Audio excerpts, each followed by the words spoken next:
Ask yourselves, how can you use technology to improve your business and help yourself beat the rising costs that we all face?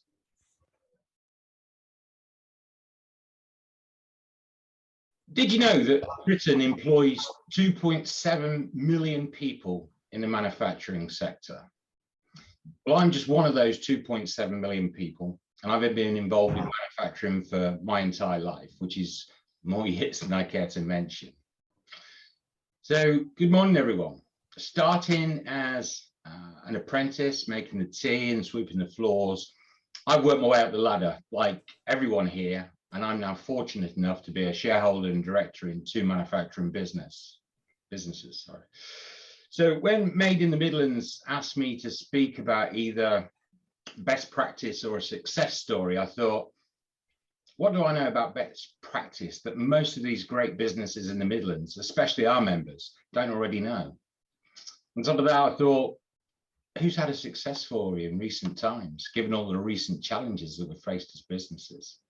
So combining the two, I would like to talk about how we have worked with Warwick University on electronically gathering data for some of our old plants and equipment to understand our exact costs better on a daily and hourly basis.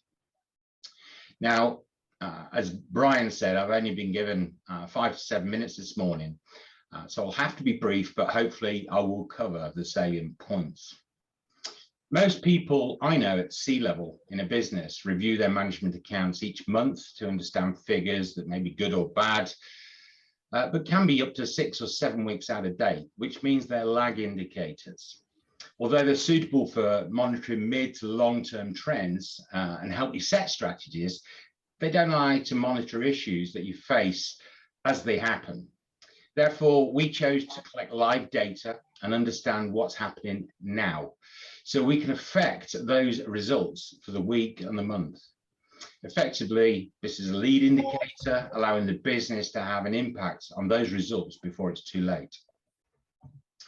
Most of our plant consists of power presses with 28 presses ranging from 150 tons to 1,200 tons, which is unique in our industry. Our oldest plant is almost 50 years old, but our range of plant is around 30 years old on average. This seems old, especially to those manufacturers here that invest in high-speed CNC controlled equipment, like my other business. But in our industry, it's not uncommon. Having plant this old means that no NC controls, let alone CNC controls on the equipment. However, by working with Warwick University, we looked at what technology is available that we could retrofit onto these ancient presses. By fitting simple and cheap sensors to our presses, we were able to start collecting data automatically into databases. These sensors fed data into cheap Raspberry Pis, which back in my early days was something you enjoyed with custard. But these Pis are connected to the network, and this data is constantly uploaded to AWS, the on-demand cloud computing service from Amazon.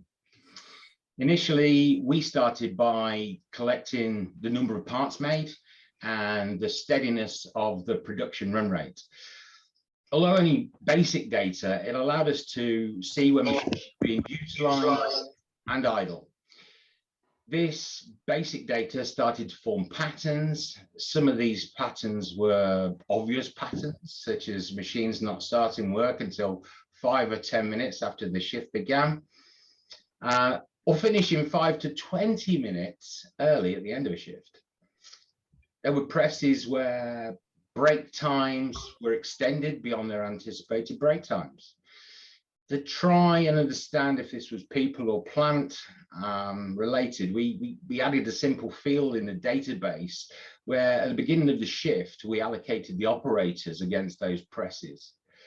Quite quickly, it became apparent that certain people were the issue, allowing us to have, those informal discussions with these people initially. However, we were noticing other patterns too. Some were around people, but others were around presses and ranged from 3 to 12 minutes of idle time. After some investigation, we noticed that people issued revolved around those who were smokers, a bit like myself. You know, and I understand that your habit often gets the better of you and you want to start working and go and get some fresh air, as smokers call it. So after discussions with the Works Council, we found a way forward that both parties could work with. But this still left some idle time that we didn't understand. So our next step in the journey was adding sensors to the tools, which recorded not just how many parts were being manufactured, but which parts too. As our presses allow us to manufacture parts on many different presses, this data started to clarify some of the idle times as being part number related. So on further investigation, it became apparent that some jobs with a higher run rate were filling up their waste bins quickly, and operators had to wait for them to be emptied. So this was the cause of that idle time. Sorry, I've lost my train of thought there. So yeah, this was the cause of the idle time, because they were waiting for a forklift operator to come and empty that waste bin. So to improve our plant efficiency here, we bought more waste bins. We also mounted them on wheels, allowing the operators to wheel the waste into the gangway for collection and wheeling an empty bin to continue working. We also noticed in the data that operators were finishing a bin or a box of product and not starting the next one near the end of a shift, as they wouldn't have time to complete another full box or bin before the end of the shift. I mean, we all have an element of OCD, so we understood why this happened, but after conversations, this practice doesn't happen anymore. So with the above issues being now resolved, it means that we're now almost 6% more productive overall than we were at the start of the project. And as this data is collected automatically and only takes a short time to review, this can be done at any time of the day, as nobody has to upload that data manually. We're still in our infancy with this project, but our next step in this journey is adding screens to the shop floor and in our warehouse. And that's because after studying the remaining idle patterns, we can see that our operators are waiting for raw material to be delivered after packs of metal run out across a range of presses and part numbers. So by utilizing the sensors we already have in place, we can add by using those sensors in place, we can sort of put pack sizes in the database as well and get the part numbers. And the data that's collected will trigger an event showing when materials are low at presses. These alerts will then be broadcast to screens to allow the forklift truck drivers in the warehouse to fetch the required material in the order it's necessary without any human intervention. Again, this will keep the presses running for longer and improve efficiency further. We've got many other ideas which we'd also like to introduce, such as digital tool life monitoring, which we want to implement, but we must move forward just one step at a time. So Britain is the 9th largest manufacturer in the world by output.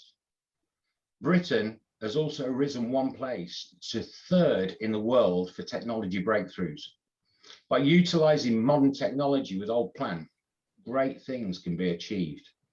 Ask yourselves, how can you use technology to improve your business and help yourself beat the rising costs that we all face? Remember, Britain isn't good. Britain's great. Thank you. Perfect. Thank you for that, John. I think there's a lot of food for thought there, so thank you. Awesome, John. So last but certainly not least, we have our last speaker of today, who is Alan from a company called Balmoral Tanks. So over to you, please, Alan. Thank you, everybody, and good morning. I suppose, touching on what John said, it's always difficult when you're speaking to a business gathering, because lots of people are very much up to speed and understand what's going on in their own business. But a couple of statements for you just to kick this off. Customers are revenue and everything else is overhead is a statement we use in Balmoral quite a lot, just to remind people of why we're actually here. Definition of monopoly is 100% market share, or in the UK, believe it or not, monopoly power is when you have 25% share or more. So I just wanted to share our story with you on our drive for differentiation through the market via service.